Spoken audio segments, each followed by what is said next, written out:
அம்மா வந்து விழுந்து எவ்வளவு நேரத்துக்கு பின்னாடிமா பார்த்தாங்க? யார் பார்த்தது ஃபர்ஸ்ட்? டைமன் தான் நான் பார்த்துக்கிறேன் ஃபர்ஸ்ட். நான் ஜெக்லயே தண்ணி தூக்கின்னு ஓடி வந்தேன். நான் வந்தாக்க பார்த்தா அந்த மாதிரி இருந்துச்சு.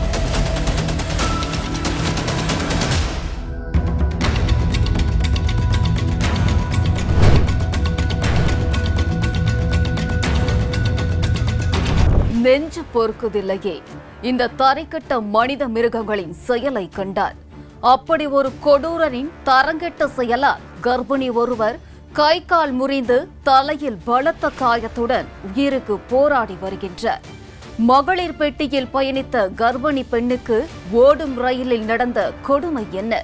இதற்கு யார் பொறுப்பு? விவரிக்கின்றது இந்த தொகுப்பு. இந்த கொடூர சம்பவம் நடந்தது நடுநிசி அல்ல, பட்ட பகலில். காலை 11 மணிகளவில் திருப்பதி இன்டர்சிட்டி எக்ஸ்பிரஸ் ரயில் காட்பாடியை நெருங்கிக் கொண்டிருந்தது.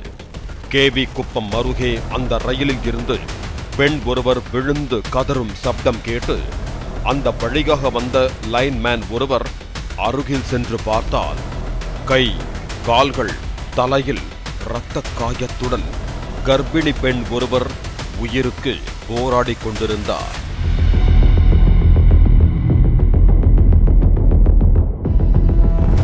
அந்த பெண்ணை மீட்டு அருகில் இருந்த வீட்டில் இருந்தவர்களிடம் தண்ணீர் வாங்கி கொடுத்து ஆம்புலன்ஸை வரவழைத்து உடனடியாக அவரை சிகிச்சைக்காக அடுக்கம்பாறை அரசு மருத்துவமனையில் சேர்த்தனர். தகவல் அறிந்து விரைந்து வந்த ரயில்வே போலீசாரிடம் ரயிலில் தனக்கு நேர்ந்த கொடுமையை விவரித்தார் அந்த பெண். ட்ரெயின் மூவ் அப்புறம் ட்ரெயினுக்குள்ள ஏறிட்டானா, அப்புறம் கொஞ்சம் ஒரு 1/2 hour அமைதியாக தான் இருந்தான்.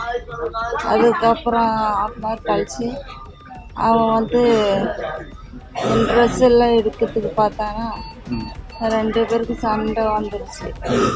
வந்துட்டு முடிய பிடிச்சி தரன்னு இழுத்துட்டு வந்து அந்த வாசலில் வந்து போட்டு தள்ளி விட்டான்னா, அதுக்கப்புறம் என்ன நடந்ததுன்னு தெரியல. திருப்பூர் பனியன் கம்பெனியில் டெய்லராக பணிபுரிந்து வந்த அந்த பெண்ணை கோவையில் கொண்டு வந்து அவரது கணவர் திருப்பதி இன்டர்சிட்டி ரயிலில் ஏற்றி அனுப்பியுள்ளார். ஆந்திர மாநிலம் சித்தூரில் உள்ள தாயை பார்ப்பதற்காக சென்ற அந்த பெண்ணுடன் பெண்களுக்கான பொது பெட்டியில் 8 பேர் பயணித்துள்ளனர்.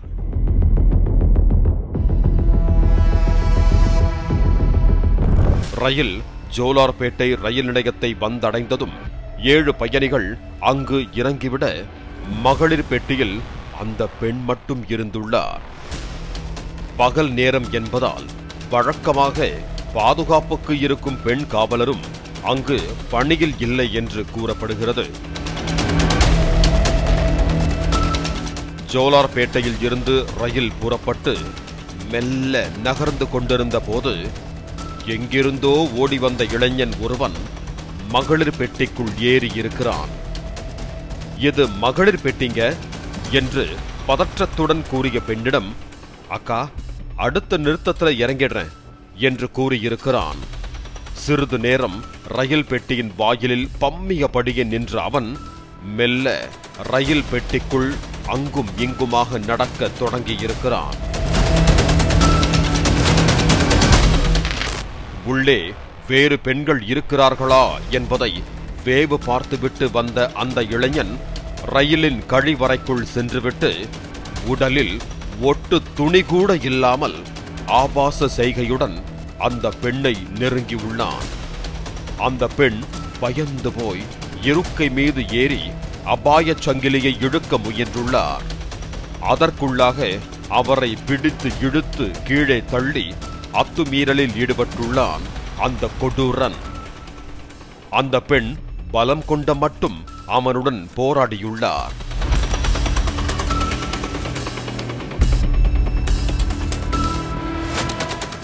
தான் 4 மாத கர்ப்பிணி என்றும் உன்னோட அக்கா தங்கச்சியா நினைச்சு விட்டுடுப்பா என கெஞ்சி உள்ளார் அந்த பெண்.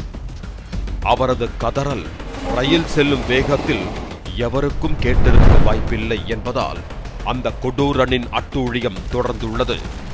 பின்னர் அந்த பெண் தன்னை மீட்டுக் கொள்ள போராடியதால் ஆத்திரம் கொண்ட அவன் முதலில் பெண்ணின் வலது கையை முறித்து தலைமுடியை பிடித்து தரவென இழுத்து வந்து ஓடும் ரயிலில் இருந்து தூக்கி வீசி இருக்கிறான்.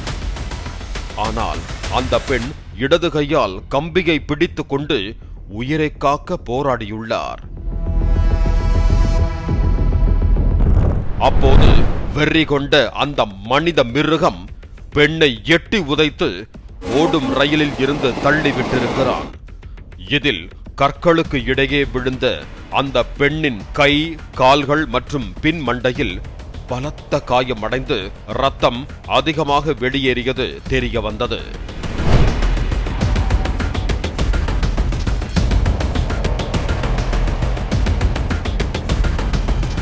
சைக்கோ போல கடும் கொடூரமாக நடந்து கொண்ட அந்த அம்மன அரக்கன் சிக்கியது எப்படி? அவனை அடையாளம் கண்டது எப்படி?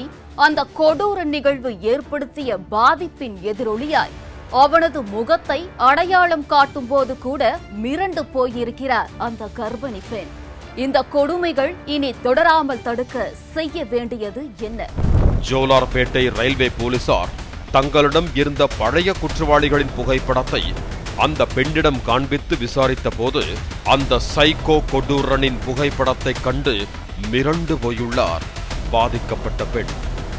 இவன்தான் என்று ஹேமராஜ் என்பவனை அடையாளம் காட்டியுள்ளார்.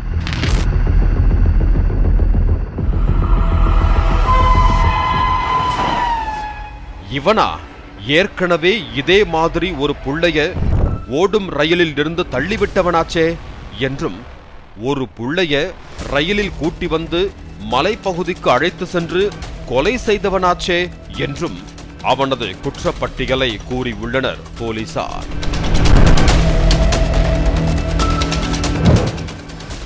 இதையடுத்து பூஞ்சோலை கிராமத்தை சேர்ந்த ஹேமராஜின் புகைப்படத்தை வைத்து அவன் காட்பாடி ரயில் நிலையத்தில் இறங்கியிருக்கலாம் என்ற கோணத்தில் போலீசார் விசாரித்த போது அங்கு அவன் இறங்கவில்லை என்பது தெரிய வந்தது. மகளிர் பெட்டியை ஒட்டித்தான் ட்ரெயின் கார்டு அறை உண்டு என்பதால் அன்றைய தினம் கார்டாக பணியில் இருந்தவரை விசாரித்த போது ரயிலில் பெண்களின் பாதுகாப்பு எந்த அளவுக்கு மோசமாக உள்ளது என்பது அம்பலமானது.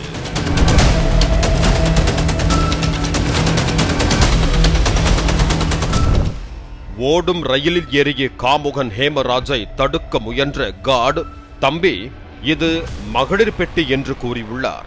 அதற்கு அவன் தன்னை ரயில்வே ஊழியர் என்று கூறியதால் மேற்கொண்டு ஒன்றும் கேட்காமல் அமைதியாக இருந்துவிட்டதாக போலீசாரிடம் தெரிவித்தார்.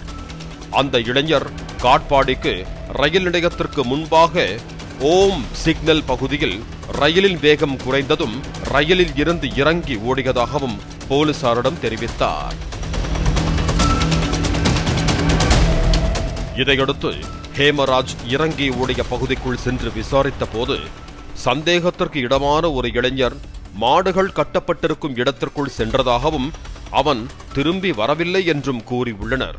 இதையடுத்து ஏராளமான மாடுகள் கட்டப்பட்டிருந்த அந்த மாட்டுத் தொழுவத்திற்குள் தேடிய போலீசார் அங்கு பதுங்கி இருந்த அந்த காமுக மாட்டை சுற்றி வளைத்து பிடித்தனர்.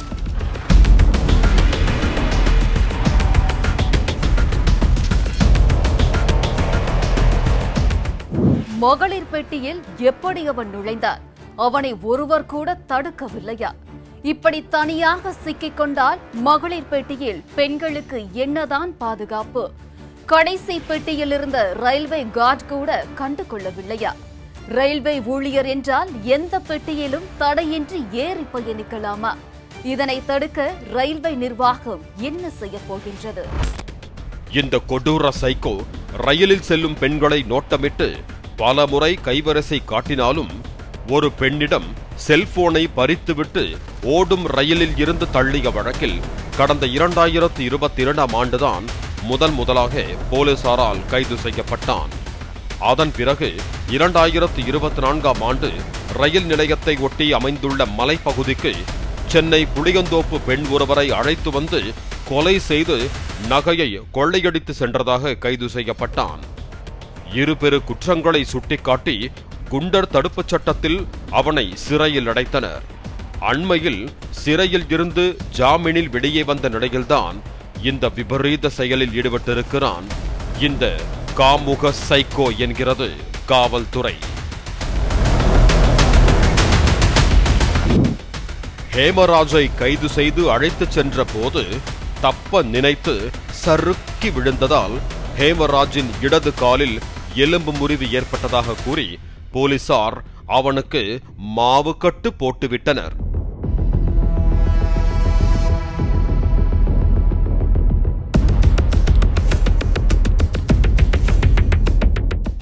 கர்ப்பிணியிடம் அத்துமீறிவிட்டு எகிரி குதித்து ஓடிய கால்களில் ஒன்று நடக்க இயலாத நிலை ஏற்பட்டது.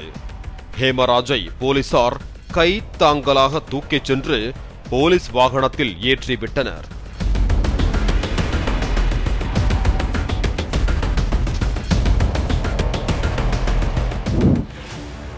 இரவு நேர ரயில்களில் மகளிர் பெட்டியில் எப்படி போலீஸ் பாதுகாப்பு உள்ளதோ அதே போல பகல் நேர ரயில்களிலும் போலீஸ் பாதுகாப்பு போடப்பட்டிருந்தால் இந்த குற்றம் ஆரம்பத்திலேயே தடுக்கப்பட்டிருக்கும்.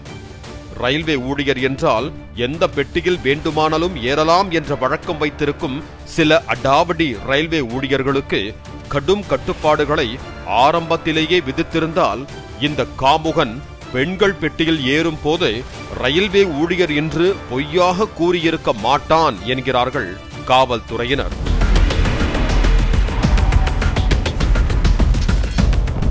இதற்கு தொழிற்சங்கத்தினரும் ஒத்துழைக்க வேண்டும். தங்கள் சங்க உறுப்பினர்களிடம் இதுபோன்று எக்ஸ்பிரஸ் ரயிலில் எந்த பெட்டியில் வேண்டுமானாலும் ஏறி பயணிக்கும் செயலை கைவிட வலியுறுத்த வேண்டும். சில ரயில்வே ஊழியர்களின் பொறுப்பற்ற நடவடிக்கை இந்த சைக்கோக்களுக்கு வசதியாக போய்விட்டது என்கிறார்கள் காவல்துறையினர்.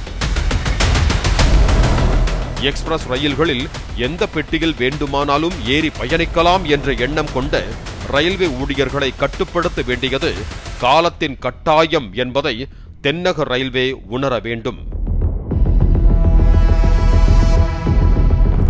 அதே நேரத்தில் மீண்டும் ஒரு குற்றம் இதுபோல நடக்காமல் தடுக்க ரயில் நிலையங்களிலும் ரயில்களிலும் பயணிக்கும் பெண்களிடம் பாதுகாப்பு குறித்த விழிப்புணர்வை ஏற்படுத்தி வருகின்றனர் தமிழக ரயில்வே போலீசார். இத்தகைய அரக்கர்களின் கை கால்கள் உடைவதும் அவர்களுக்கு மாவுக்கட்டு போட்டு விடுவதும் தற்காலிக தீர்வாக மட்டுமே இருக்கும். சட்டங்கள் இதுபோன்ற கொடூர குற்றவாளிகளை கடுமையாக தண்டித்தால் மட்டுமே சட்டத்தின் ஓட்டை வழியாக வெளியே வந்து தப்பும் இத்தகைய அரக்கர்களின் அட்டூழியம் குறையும். பெண்களுக்கு எதிரான குற்றங்களும் மறையும். ஆட்டோவோ பேருந்தோ ரயிலோ எதில் நிகழ்ந்தாலும் குற்றம் கேடு தரும்.